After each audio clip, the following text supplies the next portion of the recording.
Well, Daryl Del Monte and his wife Carol called our newsroom last week when they said they had no other place left to go. After exhausting all other resources, they asked if we could look into why the care they've depended on for the past 8 years abruptly stopped showing up. Just like more than 32,000 seniors across Sacramento County, they depend on the county's in-home supportive services program. Caregivers in the program, which is covered by Medi-Cal, help with general household chores, home cleanliness, meal preparation and cleanup, laundry, grocery shopping, feeding, dressing, and so much more. But for the Del Monte family, that care stopped showing up more than 6 months ago, even after repeated calls to the county saying they were sending someone that never came, leading to garbage bags piled up and rotting inside of their own bedroom, kitchen, and living room as these homebound disabled seniors can't even get outside to the dumpster. I never dreamed that I would end up living like this, you know. We never lived in a place like this, and never in these conditions. It makes you fear that at our age and everything that's going on with them, that we're being left to die. ABC 10 reached out to Sacramento County's in-home supportive services for comment, and a spokesperson said because of privacy laws, they cannot discuss a specific case or client. But they did say the IHSS recipient acts as the employer for the caregiver, and as the employer, it is their responsibility to locate, hire, supervise, and terminate their own provider. Family service workers assist with the IHSS client with hiring a care provider only when necessary. This couple mentioned the only family member they have is a son who lives an hour away and works full-time to support his own family, so he can only come every so often. We are going to hear their full story coming up in the next half hour. Walt. Yeah, you hear these stories, Lena, and it's so sad in a way. All right, I look forward to your next update on that. Thank you. All right, tracking our record high gas prices. Wow, across the country, taking a toll on Americans, and higher prices could soon be on the way, even more so. Oil prices climbed 8% on Thursday due to growing supply chain concerns stemming from the war in Ukraine. In California, we're averaging $5.79 for a gallon of regular unleaded. That's $1.50 higher than the national average. And we're learning more details this morning about the gas rebate. Our state lawmakers are planning to help Californians offset these historic prices. The proposed $400 rebate would be available to anyone as long as they pay taxes, including those on a fixed income who do not work, like retirees, veterans, and the disabled. Democratic lawmakers say they're going for this approach instead of suspending the gas tax, so the money goes to people actually directly, and they don't have to rely on individual gas stations to implement it. If approved, checks will go out sometime this spring, and there could be more than one check. Bria? 5:07 this morning, we are tracking the latest on the COVID pandemic.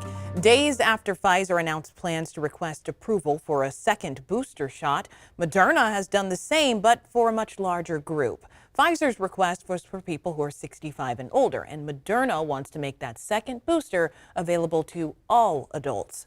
Health officials are still trying to figure out how long immunity lasts with the first booster, and it's not clear right now how quickly the FDA plans to move on Pfizer and Moderna's request.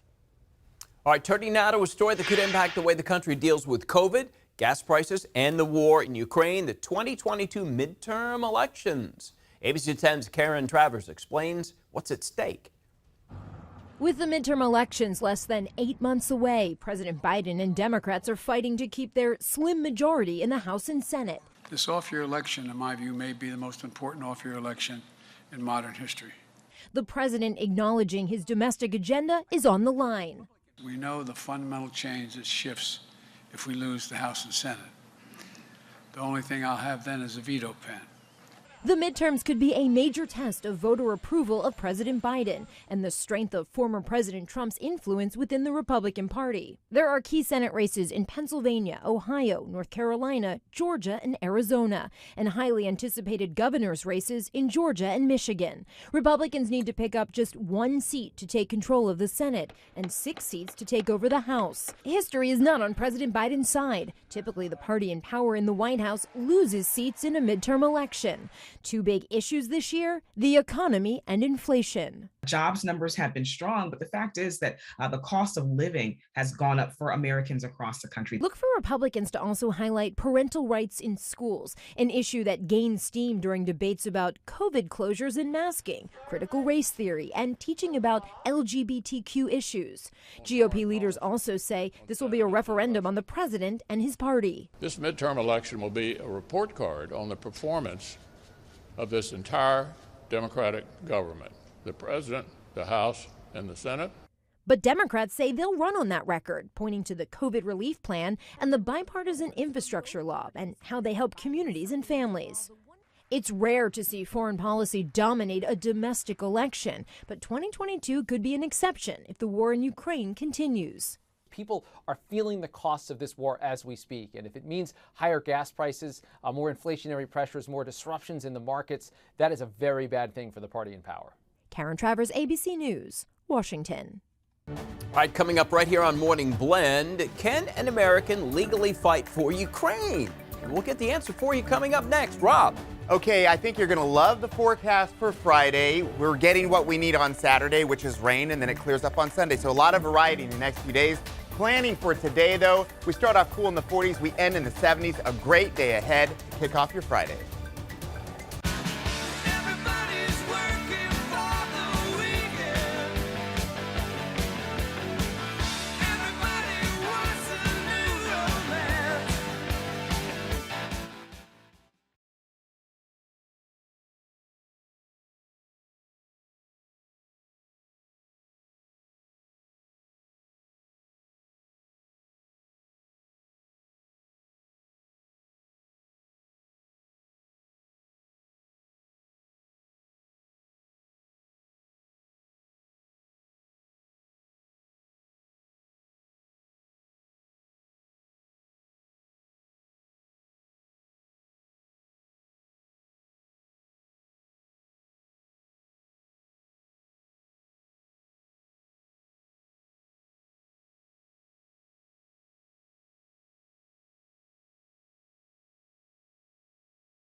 Welcome back. It is 5:13 and we're tracking the latest on the war in Ukraine this morning. Weeks into the war, nearly 3 million Ukrainians are now refugees.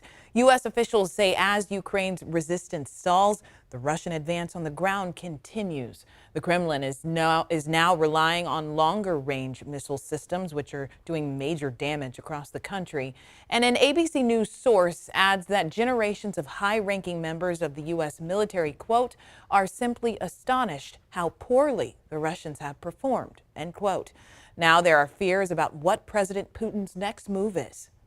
believe that Moscow may be setting the stage to use a chemical weapon and then falsely blame Ukraine to justify escalating its attacks on the Ukrainian people. Well, Secretary Blinken says he personally believes Russia is committing war crimes in Ukraine. And now a State Department official confirms a U.S. citizen, 68-year-old James Whitney Hill, was among those killed. And Russia's TASS news agency says WNBA star Brittany Griner's detention will be extended until May 19th. Griner was held at the Moscow airport reportedly in mid-February. This after Russian authorities said a search of her luggage revealed vape cartridges allegedly containing a type of cannabis oil. Okay, your time is 5:14. Let's verify. Ukrainian leaders are asking for more firepower and help from the international community to help them fight back against that Russian invasion. And Brandon Lewis from our National Verify team looks into whether Americans can answer that call. Ukraine says it needs all the help it can get to fight against Russia, including more people. Ukraine's foreign minister posted a tweet with more than 45,000 likes that he also wants foreigners to join the fight, with some Americans responding that they're interested. So let's verify. Can Americans legally join Ukraine's International Legion of Territorial Defense? Our sources are the U.S. State Department, the Embassy of Ukraine in the United States, Amnesty International, and David Mallet, an associate professor at American University. So far, local media reports 20,000 soldiers from around the world have joined. The U.S. State Department says it's not illegal under U.S. law for people to go abroad and enlist in a foreign army, so long as you're not fighting against the U.S. The Ukraine embassy says if you're selected, you'll need to supply all of your own equipment, like body armor, uniforms, and medical supplies. The only thing you can't bring is your own weapon. Then there's what happens once you're there. Mallet says historically, local commanders welcome the expertise and training of experienced fighters, but inexperienced soldiers have a 1 in 3 casualty rate. Amnesty International warns Americans who fight for other nations can be arrested on U.S. soil for war crimes or other incidents that happen on the battlefield. So it's true. Americans can legally join Ukraine's International Legion of Territorial Defense. However, a senior U.S. defense official said on March 11th that Americans should not travel to Ukraine under any circumstances, and instead recommends donating time or money to relief organizations. With your Verify, I'm Brandon Lewis. And of course, if you want our local team to verify anything for you, you can just send us your question. You can text it to us, 916-321-3310. It's now 5:17. Here's what else you need to know this morning. Netflix is cracking down on password shares, working on a way to charge customers who give out their passwords to other households. The streaming giant says it's testing the system in Chile, Costa Rica, and Peru, charging sharers about $3 a month. Netflix stock has lost about half its value since November. Analysts say it's to slower subscriber growth and increased competition from other streaming platforms. Today is World Sleep Day, a day invented by healthcare experts who want to draw attention to sleep disorders. This year's theme is quality sleep, sound mind, happy world. A few important things to know about the sleep deprivation or sleep foundation about deprivation. Your body never gets used to getting less sleep. Most people need between 7 and 9 hours of sleep per night, and that sleep needs to be in a row, continuous, not broken up into naps. And a cheerleader saved the day. This happened in the second half of the Indiana St. Mary's game. The ball gets stuck up on the backboard, 13 feet off the ground. Now, how do we get this down? Normally, some guy comes from a back room with a ladder, maybe a referee, somebody. Oh, we're going to get what? We're going to get a cheerleader. Everybody took a shot at this, and nobody could seem to figure it out. But we rely on the cheerleader. It's Cassidy Cerna, an Indiana cheerleader. And there you go. The crowd went wild. She says she joked with the coach. Listen to this. Yes, get the cheerleader up. Get her up there. This is how you do it.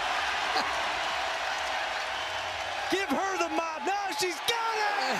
Oh, what a play. The cheerleader saves the day. Well, I think the announcer was a little over the top on that. You know what? It was a bad game because St. Mary's just blew Indiana out. So maybe that was the highlight of the day. I don't know. So anyway, Cassidy Cerna saves the day. You kind of know how the game went if the highlight is what didn't happen in the game on Wow, the court, right? that announcer was way over the top on that. But hey, that's awesome. And I got to tell you, anytime there's always the side things during a sporting event, like the dad holding a beer and he catches the foul ball, we love that. As fans, we love the side stuff. Okay, let's go ahead and take a look at our weather ahead. It is going to be a nice Friday. Saturday, we've got rain and snow. There's just no way around it. I've already changed my personal plans for Saturday, trying to think about indoors versus outdoors. But look, we need rain and snow. If it happens on Saturday, that's just how it's going to go. So we've got the Saturday storm. It is rain and snow, and it's going to be most of the day. Now, I don't think it's going to be hardcore most of the day. The issue is that a lot of it's in the morning, and then late in the day, it just kind of cycles itself around. So cloudy, a bit of rain, then it stops, then a bit more. So the chances exist all day long from sunup to sundown, but I think a lot of it's going to come down in the morning. And again, all of it generally light for rain and snow. 45 for Sacramento, 23 for Truckee, 25 South Lake Tahoe. So a cool start to the day. Jacket for sure before you head out. But late today, it's going to be nice, just like yesterday. There isn't a lot of wind, so the bugs tend to be up, but also there's less pollen, so your allergies may be a little bit better today. Temperatures, I mean, that's just beautiful. Highs in the 70s. We love stuff like that, and that's just for the valley. You know, obviously for the foothills and for Tahoe, your weather and temperatures is going to be different based on elevation. So you pick any spot in the foothills like Arnold or Twain Harte or Pollock Pines, you're going to end up in the 60s. For Tahoe, 55, that may seem cold, but 55 at elevation, direct sunshine. It will feel warm up there. And then we've got the snow coming in during the morning on Saturday. It leaves us by late Saturday night with some clearing on Sunday. So travel-wise, fine on Friday, fine on Sunday afternoon. It's just snowing during the day on Saturday. A lot of resorts love that. Easy getting up, easy getting back with snow in the middle of the weekend. Good stuff. 72 for San Jose, 75 for Tracy. Beautiful but warm conditions. It's going to be just a great early-ish spring day. I know we're not officially into spring. That's going to be next week, but the weather is very normal for this time of year moving into this season. However, we still have these late season storms. So Saturday, as the sun is about to come up, we've got clouds and maybe some early sprinkles. It moves in during the morning. It peaks in the middle of the day. Then we get close to sunset and it's still lingering around, rain and snow, and then it's out of here for your Sunday. So again, it's basically just focused on Saturday, light amounts of rain, snow. Snow level is going to be a little bit lower, about 5,000 feet to 3,000 feet of whatever's left early Sunday. But this is good to get our rain and snow, but again, to focus, it's mostly during the day on Saturday, and then it's out of here by Sunday. This is what it's looked like lately for Palisades, Tahoe. Great skiing conditions. I know we want fresh powder, and guess what? That's going to be the case on Saturday. Absolutely gorgeous conditions for storm skiing on Saturday, clearing up on Sunday. Good stuff in getting there for your Toyota Tahoe report. No chains on Friday. Check ahead for chains on Sunday, but mostly the weather's going to be good, at least getting there. No major issues except for Stockton on the 99 side. Heads up for that. And the Tracy commute is a little bit slow this morning as we get volume and a crash at the top of the hill. Back to you. Rob, thank you. 5:22 now, and coming up, more and more doctors are prescribing nature to treat a variety of health conditions. We'll tell you the logic behind it in Health Beat.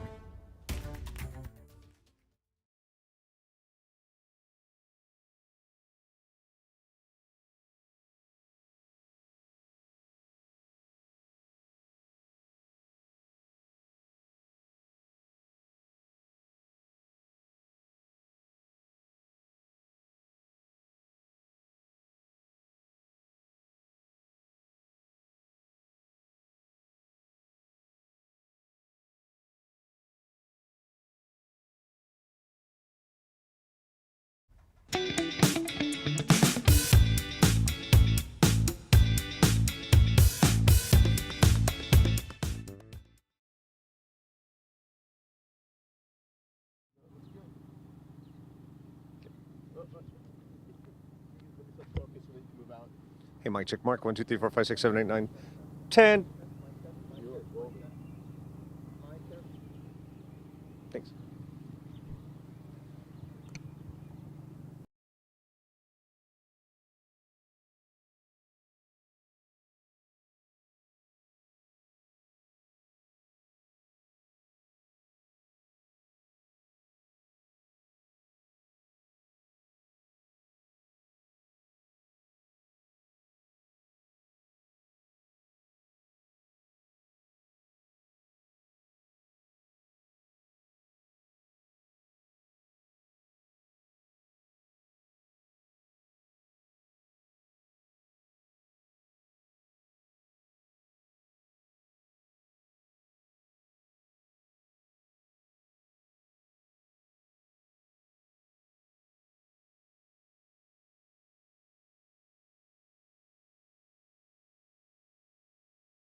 Welcome back. It's 5:26, and doctors in dozens of U.S. states are now prescribing nature. Yes, that means going outside is good for your health. Doctors are encouraging their patients to go outside to fight high blood pressure, anxiety, as well as depression. Research shows Americans spend 87% of their time indoors, and then another 6 on top of that inside of an enclosed vehicle, for example, your car. ABC 10 health expert Dr. Tom Hopkins says this has always been first in line for his patients. When it comes to mental health, he encourages them to get outdoors, be social, practice mindfulness, but he understands it may not be for everyone. Have to be reasonable about it. If you're trying all those things, getting outdoors, in nature, connecting, you really have to have that mind connection, because where the mind goes, the body will follow. So if you have that connection and that's work for you, and you continue to make it a practice, then that's great. But if it doesn't work for you and you haven't derived those benefits, then of course you need to speak to your specialist, because as we know, not everything works for everybody, but it probably would work for most people. That's why having an open relationship with your doctor is so very important.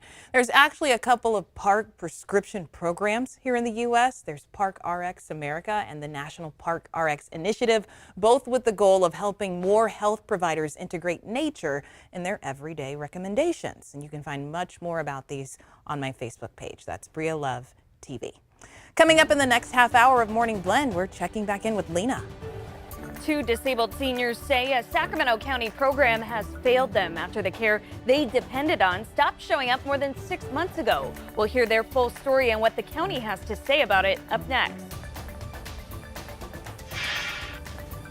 The state capitol all aglow in support of Ukraine. Closer to home, a rally for peace here on our streets. I'll explain what that means as Morning Blend continues.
Live from the ABC 10 studio, Morning Blend starts right now.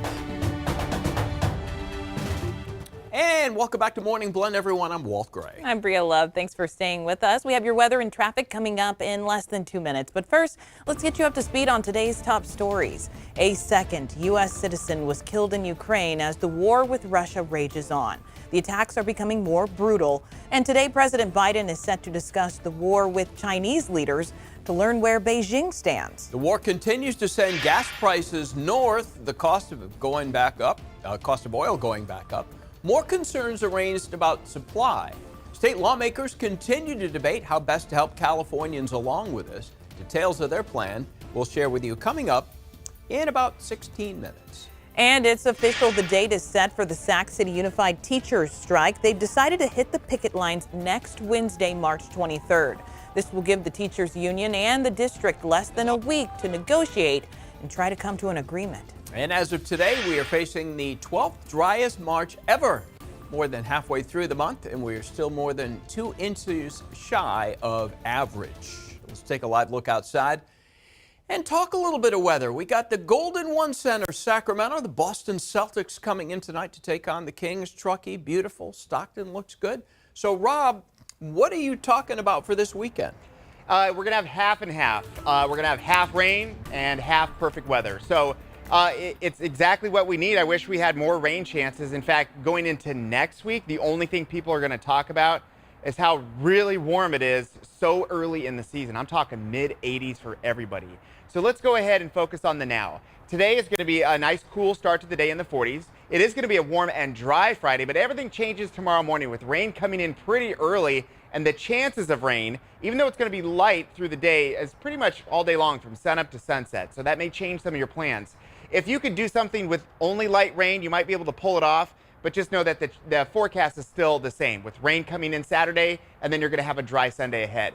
46 in Marysville, Yuba City, 49 Nevada City, and some 20s up high. Dry Friday, and then there's our next storm. Everything's still on track to come in really early in the day, maybe even before sunrise. So that leaves this Friday rain-free, easy to do whatever you want. You don't have to worry about it. And maybe do some preps before you go to sleep.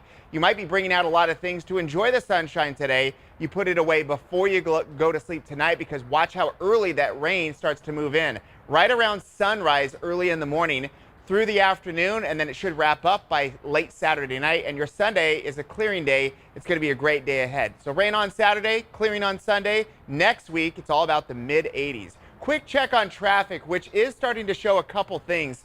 In and around Sacramento, you're okay, but we've got a crash, Tracy 205. Unknown injuries with that one. They're going to check it out. And then volume traffic, Tracy over to Livermore. Now it's 35 minutes. It was about 20 not too long ago. Back to you. Rob, thank you. It is 5:33, and now to an ABC 10 exclusive this morning. This is a story that you'll see only here on ABC 10.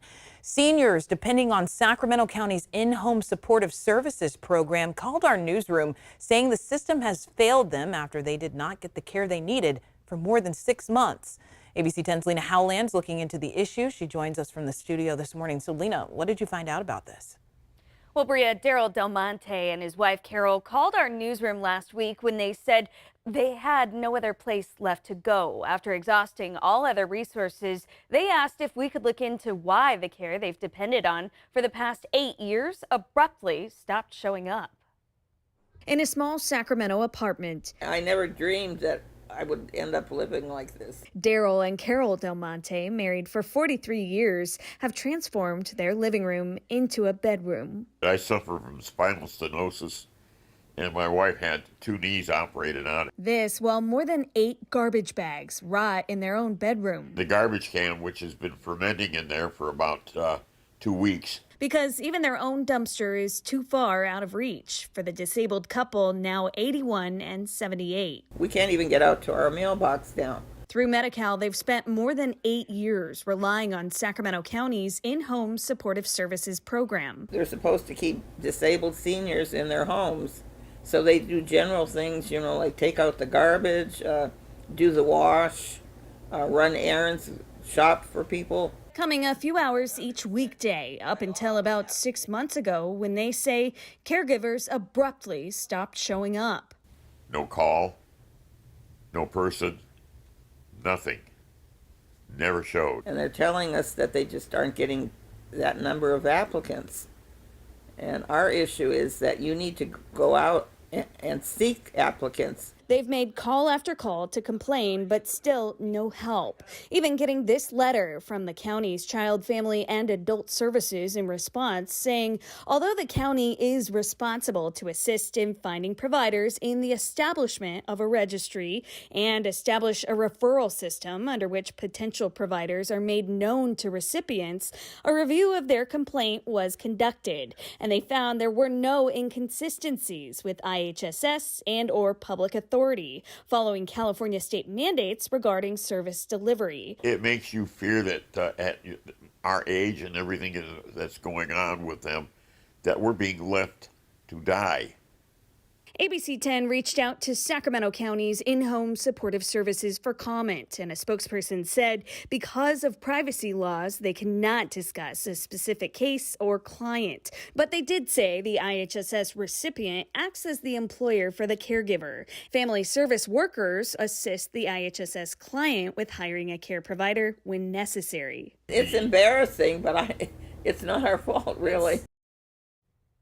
And this couple mentioned the only family member they have is his son, who lives an hour away and works full-time to support his own family, so he can only come every so often. We took these concerns up to the State Department of Social Services, which also oversees this program, and they pointed us back to Sacramento County. We're going to continue to stay on this story and let you know what happens. Bria? Yeah, that's good, Lena. You see a lot of stories about seniors who aren't getting the care that they really need, so I'm really hoping that things change for them soon. Thank you. Walt? All right.